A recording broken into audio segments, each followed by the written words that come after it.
Alustan aivakreemist ja see sobib lihtsalt nii hästi meigi alla. Võti on BB-kreem ehk siis pigem vähem toodet. Jep, ma kannan seda peale sõrmedega. Oluline on mitte vahele jätta kontuurimist ja voodake, siin on süda. Silmadele peitekreem ja pange ka silma peale.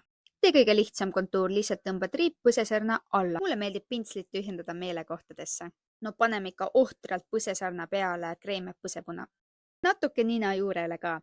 Pressi meigi käest natukene kokku, siis on lihtsam silmade alt hajutada. Nita kõik kerge pealispuudriga ning kui sa soovid, võid ka matti pealispuudrit kasutada. Põsesarnadel kasutame veel omakorda päikesepuudrit ning põsepuna jaoks vaata peeglisse ja naerata endale. Pane põsepuna ikka julgelt. Highlighteriks kasutame kreemi, sest selle tulemus on lihtsalt nii võrratu. Soovi korral pane ka nina juurele ja huule ülesse. Kulmud jätsin vahele, sest neid oskate endale niikuinii teha.